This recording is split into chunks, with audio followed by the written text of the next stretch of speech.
তো আজকের ভিডিওটিতে আমরা অ্যাম্পিয়ারের বদ্ধপথের সূত্রের প্রয়োগ করে কিভাবে একটি টরয়েডের জন্য কোনো বিন্দুতে চৌম্বক ক্ষেত্রের মান নির্ণয় করা যায় সেই সম্বন্ধে জানব।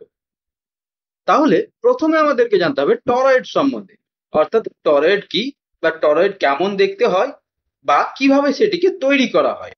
তো টরয়েড তৈরি করতে গেলে একটি সুষম প্রস্থচ্ছেদ বিশিষ্ট বৃত্তাকার বলয়ের উপর দীর্ঘ অন্তরিত পরিবাহী তারকে খুব ঘন সন্নিবিষ্টভাবে জড়িয়ে দেওয়া হয় এবং এখানে প্রতিটি বৃত্তাকার পাকের তল থাকে এই বৃত্তাকার বলয়ের অক্ষের সঙ্গে লম্ব হবে।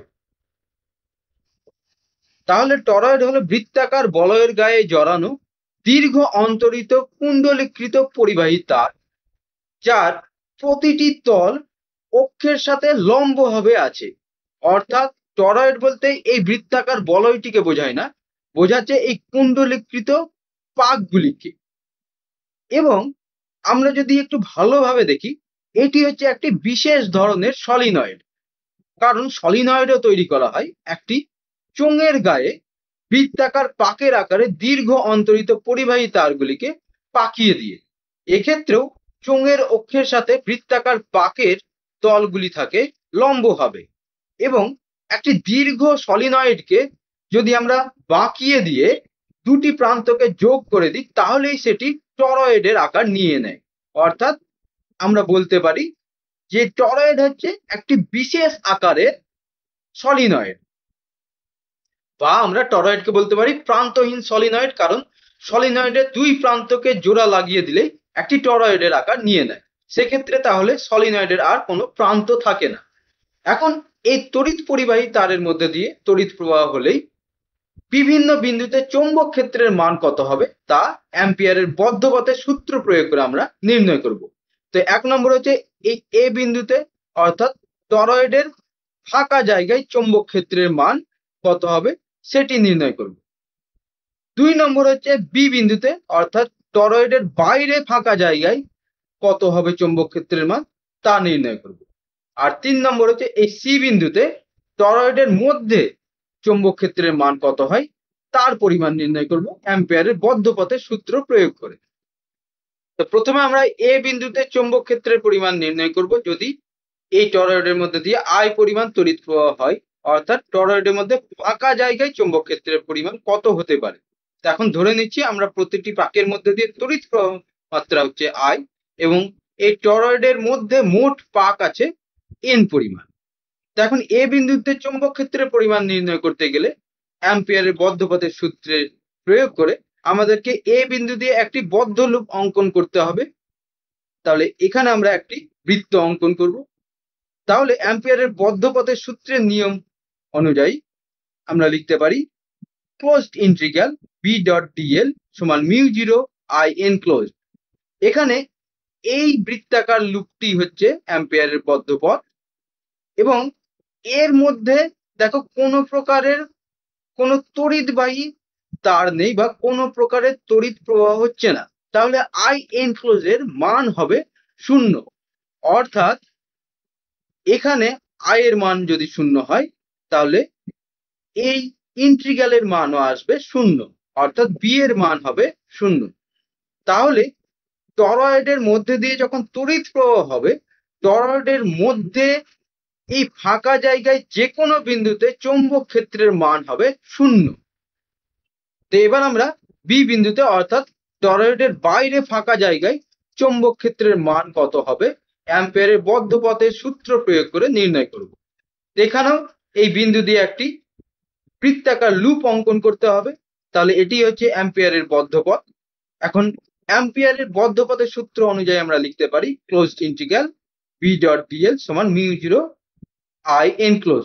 এখানে প্রচুর তড়িৎবাহী তার আছে, তাহলে তড়িৎ প্রবাহের মান কত হবে সেটি আমাদেরকে নির্ণয় করতে হবে। এখন তাহলে আই এনক্লোজ এর মান নির্ণয় করতে গেলে আমাদেরকে এই প্রতিটি পাকের জন্য কত তড়িৎ প্রবাহ হচ্ছে সেটি নির্ণয় করতে হবে। তো এক্ষেত্রে আমরা যদি দেখি প্রতিটি পাকের এই বিন্দুতে তড়িৎ প্রবাহের অভিমুখ হচ্ছে স্ক্রিন থেকে লম্ব হবে আমাদের দিকে। আবার এই বিন্দুতে যদি দেখি এখানে তড়িৎ প্রবাহের অভিমুখ হচ্ছে স্ক্রিন থেকে লম্ব হবে ভেতরের দিকে।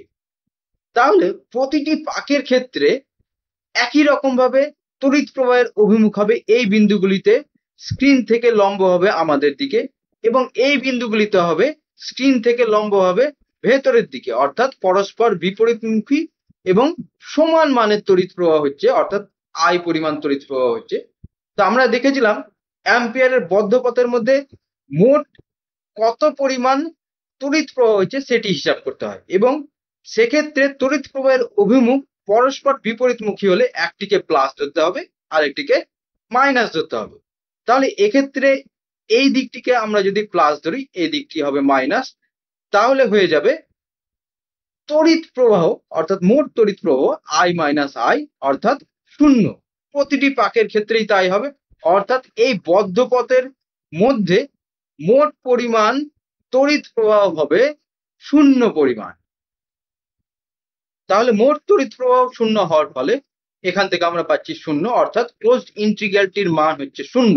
এখন ক্লোজড ইন্টিগ্রালটির মান শূন্য হওয়া মানেই হচ্ছে বি এর মানও হচ্ছে শূন্য এই বিন্দুতে, অর্থাৎ টরয়েডের মধ্যে দিয়ে যখন তড়িৎ প্রবাহ হচ্ছে, টরয়েডের বাইরের যে কোনো বিন্দুতে চৌম্বক ক্ষেত্রের মান হবে শূন্য। অর্থাৎ টরয়েডের মধ্যে দিয়ে তড়িৎ প্রবাহ হওয়ার ফলে টরয়েডের মধ্যে ফাঁকা জায়গায় যে কোনো বিন্দুতে বা টরয়েডের বাইরের ফাঁকা জায়গায় যে কোনো বিন্দুতে চৌম্বক ক্ষেত্রের মান হয় শূন্য।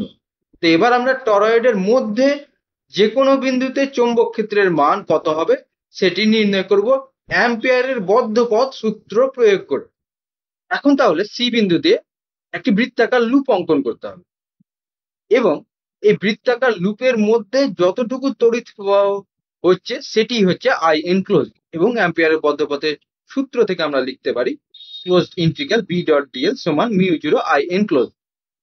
এখন আই এনক্লোজ এর পরিমাণ নির্ণয় করতে গেলে তড়িৎ প্রবাহের অভিমুখ দেখতে হবে। তো এক্ষেত্রে যদি দেখি আমরা এটির ক্রস সেকশন নিয়ে বা লম্বালম্বি ভাবে কেটে দিই, তাহলে এটি হচ্ছে অ্যাম্পিয়ারের বদ্ধ পথ, এবং ধরে নিচ্ছি এই কেন্দ্র থেকে সি বিন্দুটির দূরত্ব হচ্ছে আর। এখন প্রতিটি পাকের এই বিন্দুতে তড়িৎ প্রবাহের অভিমুখ হচ্ছে স্ক্রিন থেকে লম্বভাবে ভেতরের দিকে, এবং প্রতিটি পাকের এই বিন্দুতে তড়িৎ প্রবাহের অভিমুখ হচ্ছে স্ক্রিন থেকে লম্বভাবে আমাদের দিকে।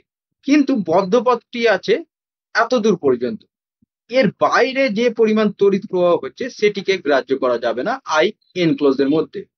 তাহলে আই এনক্লোজ এর মধ্যে একদিকেই তড়িৎ প্রবাহ হচ্ছে, অর্থাৎ সব তড়িৎ প্রবাহগুলি যোগ হবে। এবার আমাদেরকে বি এবং ডিএল এর অভিমুখ নির্ণয় করতে হবে। তো এই দুটির অভিমুখ নির্ণয় করা হচ্ছে খুবই সহজ। ডিএল এর অভিমুখ হচ্ছে লুপটির যেদিকে অভিমুখ হবে সেই দিকে।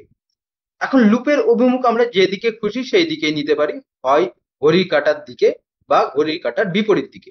তো এইখানে ঘড়ির কাঁটার দিকে নিলাম, তাহলে এই বিন্দুতে যদি ডিএল নিই অর্থাৎ ক্ষুদ্র অংশ নিই, তাহলে এই বিন্দুতে একটি স্পর্শক অঙ্কন করতে হবে ঘড়ির কাঁটার দিকে। তাহলে এটি হচ্ছে ডিএল এর অভিমুখ। এবার বি এর অভিমুখ নির্ণয় করতে গেলে এই বিন্দুতেই বৃদ্ধাঙ্গুষ্ঠকে তড়িৎ প্রবাহের অভিমুখে রাখতে হবে। তো এইখানে যদি দেখি আমরা এই যে তড়িৎ প্রবাহ হচ্ছে এই দিক থেকে এই দিকে হচ্ছে, অর্থাৎ এই দিক থেকে এই দিকে হচ্ছে, তাহলে বৃদ্ধাঙ্গুষ্ঠ এই দিকে থাকবে। ডান হাতের মুষ্টি নিয়ম অনুযায়ী তড়িৎ প্রবাহের অভিমুখে বৃদ্ধাঙ্গুষ্ঠ রেখে বাকি চারটি আঙুলকে মুষ্টি করতে হয়। তাহলে যদি এখানে আমরা বৃদ্ধাঙ্গুষ্ঠ রাখি এবং মুষ্টি করি এইভাবে, তাহলে মুষ্টির চারটি আঙুল থাকছে নিচের দিকে। তাহলে এখানেও বি এর অভিমুখ হচ্ছে এই স্পর্শক বরাবর, অর্থাৎ এই লুপের সঙ্গে স্পর্শক বরাবর। তাহলে ডিএল এরও অভিমুখ হচ্ছে লুপের সঙ্গে স্পর্শক বরাবর এই দিকে, এবং বি এরও অভিমুখ হচ্ছে স্পর্শক বরাবর এই দিকে, অর্থাৎ বি এবং ডিএল এর মধ্যবর্তী কোণ হচ্ছে 0 ডিগ্রি। এবং শুধু এই বিন্দুতে নয়, আমরা যদি যে কোনো বিন্দুতে এই লুপের ওপর ক্ষুদ্র অংশ নিই, তাহলে ডিএল এর অর্থাৎ ক্ষুদ্র অংশের অভিমুখ হবে এই লুপের স্পর্শক বরাবর, এবং বি এরও অভিমুখ হবে এই স্পর্শক বরাবর। আমরা যদি এই বিন্দুতে দেখি তাহলে তড়িৎ প্রবাহের অভিমুখ হচ্ছে এই দিক থেকে এই দিকে। এইখানে যদি দেখি এই দিকে, তাহলে বৃদ্ধাঙ্গুষ্ঠ থাকবে এই দিকে এবং বাকি চারটি আঙুল থাকবে এই দিকে, তাহলে এই বরাবর হবে। এখানেও তাই হবে, এখানেও তাই হবে, অর্থাৎ প্রতিটি বিন্দুতে চৌম্বক ক্ষেত্র এবং ক্ষুদ্র অংশের মধ্যে মধ্যবর্তী কোণ হচ্ছে 0 ডিগ্রি। তাহলে এখানে আমরা লিখতে পারি ক্লোজড ইন্টিগ্রাল বিডিএল cos 0, এবং আমরা জানি cos 0 এর মান হচ্ছে 1। তাহলে এখান থেকে লিখতে পারি ক্লোজড ইন্টিগ্রাল বিডিএল সমান μ0 I এনক্লোজড। এখন এখানে বি এর মান প্রতিটি বিন্দুতে একই হবে, কারণ বৃত্তাকার লুপের প্রতিটি বিন্দু এই কেন্দ্র বিন্দু থেকে সমান পরিমাণ দূরত্বে আছে। তাহলে আমরা এই ইন্টিগ্রালটি থেকে বি কে বাইরে নিয়ে আসতে পারি। তাহলে এখানে লিখতে পারি বি ক্লোজড ইন্টিগ্রাল ডিএল সমান μ0 I এনক্লোজড, এবং এখানে ক্লোজড ইন্টিগ্রাল ডিএল মানে হচ্ছে এই বৃত্তাকার লুপটির মধ্যে থাকা ক্ষুদ্র ক্ষুদ্র অংশগুলির প্রতিটির যোগফল। তাহলে ক্ষুদ্র ক্ষুদ্র অংশগুলির প্রতিটি যোগ করলে হবে বৃত্তাকার লুপটির পরিধি, এবং এই বিন্দুটি থেকে অর্থাৎ কেন্দ্র থেকে এই সি বিন্দুটির দূরত্ব আমরা ধরেছি আর পরিমাণ, অর্থাৎ ব্যাসার্ধ হচ্ছে আর। তাহলে বৃত্তাকার লুপটির পরিধি হচ্ছে 2πr। তাহলে এখানে আমরা লিখতে পারি বি গুণিত 2πr সমান μ0 I এনক্লোজড। এখন এখানে তড়িৎ প্রবাহ হচ্ছে সবগুলোই একই দিকে, এবং প্রতিটি পাকের মধ্যে দিয়ে তড়িৎ প্রবাহের মান হচ্ছে I পরিমাণ। এখন যদি মোট পাক সংখ্যা n পরিমাণ হয়, তাহলে মোট তড়িৎ প্রবাহ হবে ni, অর্থাৎ I এনক্লোজড এর মান হবে ni। তাহলে আমরা লিখতে পারি b গুণিত 2πr সমান μ0 ni, এবং এখান থেকে আমরা b সমান লিখতে পারি μ0 ni বাই 2πr। তাহলে টরয়েডের মধ্যে যে কোনো বিন্দুতে চৌম্বক ক্ষেত্রের পরিমাণ হচ্ছে μ0 ni বাই 2πr। এখন যদি এই সমীকরণটিকেই আমরা একক দৈর্ঘ্যে পাক সংখ্যা দিয়ে লিখতে চাই, তাহলে মোট পাক সংখ্যাকে টরয়েডটির দৈর্ঘ্য দিয়ে ভাগ করতে হবে। এখন টরয়েডটির দৈর্ঘ্য হচ্ছে টরয়েডটির পরিধি, কারণ আমরা টরয়েডটির দৈর্ঘ্য বের করতে গেলে আমরা যদি কেটে দিই এখান থেকে, তাহলে টরয়েডটিকে লম্বা করে দিলে টরয়েডটির পরিধি যা সেটি হচ্ছে টরয়েডটির দৈর্ঘ্য। তাহলে একক দৈর্ঘ্যে পাক সংখ্যা হচ্ছে n বাই 2πr। সেটি যদি n হয় তাহলে b সমান μ0 ni, যা একদম সলিনয়েডের ক্ষেত্রে আমরা পেয়েছিলাম চৌম্বক ক্ষেত্র সলিনয়েডের মধ্যস্থ কোনো বিন্দুতে তার সঙ্গে সমান হচ্ছে।